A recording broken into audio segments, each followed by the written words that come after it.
Eccoci qua ragazzi, salve a tutti, bentornati sul canale. Finalmente torna il campionato di Serie A Torino-Napoli. Andiamo a vedere cosa sta succedendo in casa azzurra con le probabili formazioni e come se la passa il Torino di Baroni, che si è potuto allenare appieno durante la sosta. Fatemi sapere come sempre la vostra qui sotto nei commenti. Se vi va e passate per la prima volta, mi raccomando, iscrivetevi al canale attivando la campanellina, così restate aggiornati in maniera cronologica su tutto ciò che succede sul canale stesso. E se vi piace questo video, un bel like, fa piacere al sottoscritto e diamo come sempre una mano all'algoritmo. Partiamo dalle ultime in casa Napoli.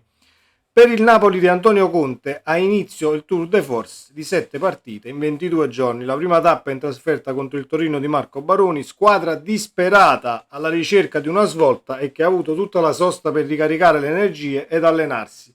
Importantissima questa situazione, perché il Torino ovviamente ha avuto tutto il tempo di preparare la partita con i titolari a disposizione, senza nazionali che partono. Invece il Napoli ovviamente sappiamo che ha avuto molti calciatori impegnati con le proprie nazionali. Al contrario, gli azzurri, oltre ai diversi giocatori impegnati con le nazionali, devono fare i conti con i tanti infortuni. Insomma, quella contro i Granata non sarà una sfida facile. Sono totalmente d'accordo, anche perché i Granata di Baroni qualitativamente qualcosina lì davanti possono anche dirla, ma ci arriviamo alle probabili formazioni. Antonio Conte deve fronteggiare diverse assenze, sono ai box, Raccamani e Lobotka e ovviamente Lukaku, recuperati Politano e Buongiorno, che partiranno però dalla panchina. Almeno queste sono le ultime. Poi nel caso ovviamente ci dovessero essere cambiamenti, qualche ballottaggio va più verso la certezza di qualcuno nei confronti di un altro. Noi ritorneremo anche domani con un contenuto e ne discutiamo insieme. Dunque 4-1-4-1, in cui si rinnova il ballottaggio in porta tra Savic e Meret, sulle corsie Di Lorenzo e Spinazzola, al centro Beochem e Juan Jesus. Quindi la formazione del Napoli dovrebbe essere questa: Savic o Meret, Di Lorenzo, Beochem, Juan Jesus e Spinazzola la linea difensiva, Gilmour, Neres, Anghissà, De Bruyne e McTominay dietro la punta, che sarà Højlund. Allora, io in un video precedente, parlando dei nazionali che stavano facendo bene, tanti gol portati e prestazioni convincenti, avevo detto partiamo da quelli che stanno bene e in fiducia, e sono e resto della stessa opinione.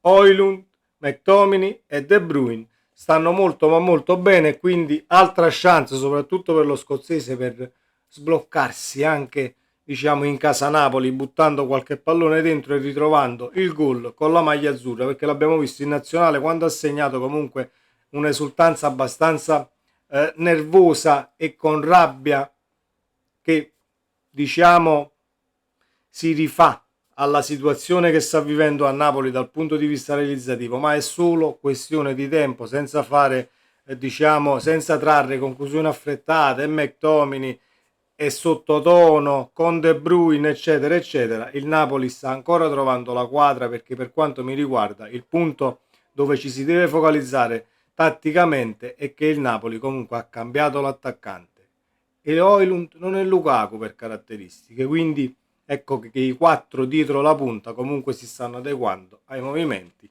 dell'attaccante. Detto questo, giocherà Højlund e sono totalmente d'accordo, perché è in palla l'attaccante e quindi più segni e più dal punto di vista mentale sei, diciamo, sei galvanizzato e sul pezzo. Quindi Højlund totalmente d'accordo con la formazione. Poi può darsi che abbiamo qualche svolta, qualche situazione all'improvviso e Conte cambia e mette due esterni di ruolo. La nota stonata ovviamente sembra Neres in questa situazione dei quattro dietro la punta, perché esterno puro, salta l'uomo, e quindi bisogna vedere cosa gli viene chiesto poi all'attaccante per poter trarre conclusioni e dare un giudizio sulla prestazione dello stesso. Nel caso dovessero arrivare novità dell'ultimo minuto, comunque ecco perché vi dico attivate la campanellina, perché ne parleremo comunque a ridosso del match. Detto questo, il Torino di Baroni dovrebbe confermare il 4-3 dal quale ha avuto una buona risposta nell'ultimo match. Il Torino ha fatto 3-3 con la Lazio nell'ultima partita, Tra i pali Israel al centro della difesa, Coco e Maripan, ai lati Lazzaro e uno tra Pedersen e Biraghi, in cabina di regia aggira Aslani, coadiuvato da Casadei e Tameze, tanto è vero che questa dovrebbe essere la formazione. Israel tra i pali, Pedersen, Coco, Maripan e Lazzaro, Casadei, Aslani, Tameze, Ngonghe, Simeone, Vlasic, il tridente d'attacco. Ballottaggi Pedersen Biraghi con Pedersen favorito, Tameze Ghineitis con Tameze favorito e gli indisponibili sono Savo, Skurs, Aneorin e Ismaili, che sono in dubbio gli ultimi due. Però dicevo prima, il Torino presenta una squadra con anche una discreta qualità, soprattutto lì davanti, perché poi al di là della situazione Ngong, come l'abbiamo vissuto a Napoli, ha vissuto comunque un periodo dove sei per forza di cose un panchinaro, tra virgolette, anche se il calciatore comunque diciamo che con continuità potrebbe anche ritrovare, ecco, la situazione che ha vissuto poi nell'anno che ha fatto a Verona prima di venire a Napoli, ma speriamo che cominci poi da un'altra partita e non dalla prossima che si gioca. Però dobbiamo fare attenzione, perché lì davanti comunque qualche cosina possono sicuramente dire, anche se i numeri non sono sicuramente dalla parte della fase realizzativa del Torino, perché sono 5 gol fatti e 13 quelli subiti, e se calcoliamo che poi 3 gol sono stati fatti contro la Lazio nell'ultimo match, nell'ultima uscita, se non vado errato 3 o 4 ottobre, e comunque la fase realizzativa stenta a decollare, e speriamo che resta un attimo, diciamo, senza decollare questa situazione, così che noi possiamo fare 3 punti, perché è importante partire bene in questo Tour de Force. Al di là del partire bene che ci sta sempre, c'è Roma-Inter subito dopo di noi alle 20:45, quindi sono quelle situazioni che devi assolutamente sfruttare, fare i 3 punti, al di là di come possano arrivare al 90°, partita brutta da vedere, dominiamo, non dominiamo, eccetera, eccetera. Alla fine servono i 3 punti per la classifica, e servono questi 3 punti per poi allungare o guadagnare qualche punto o sulla Roma o sull'Inter. Magari si pareggia, prendi 2 punti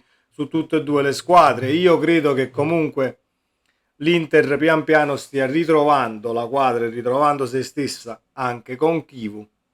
Vedo un Inter che comunque all'Olimpico può fare risultato, ma guadagneresti comunque punti sulla Roma in questo caso, cosa da non sottovalutare nella maniera più assoluta, perché poi il campionato è sì lungo, ma passa per queste situazioni, passa per queste giornate dove tu devi approfittare, lo fai, e alla fine del campionato sei arrivato secondo, terzo, primo, quarto, quinto che sia, per 3 punti, diciamo, sulla sesta, sulla quinta, sulla quarta, sul secondo, nel caso vinci il campionato, e potrai guardarti indietro e dire: porca miseria, la partita che poi ho vinto contro il Torino, quando c'era Roma-Inter, e al limite l'Inter o la Roma ti arrivano secondi o terzi, arrivano dietro di te, sarà lì poi andare a valutare quanto ha pesato la partita che andiamo a giocare sabato alle 18. Detto questo, vedremo poi se ci saranno cambiamenti per quanto riguarda la formazione del Napoli. L'importante è che siamo tornati tutti integri da questa pausa nazionale. Ce ne sarà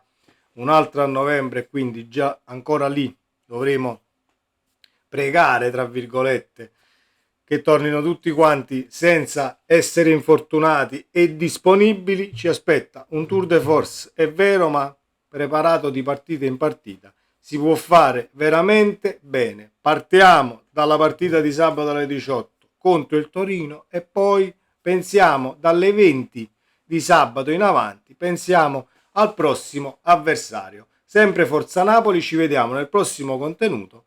Ciao!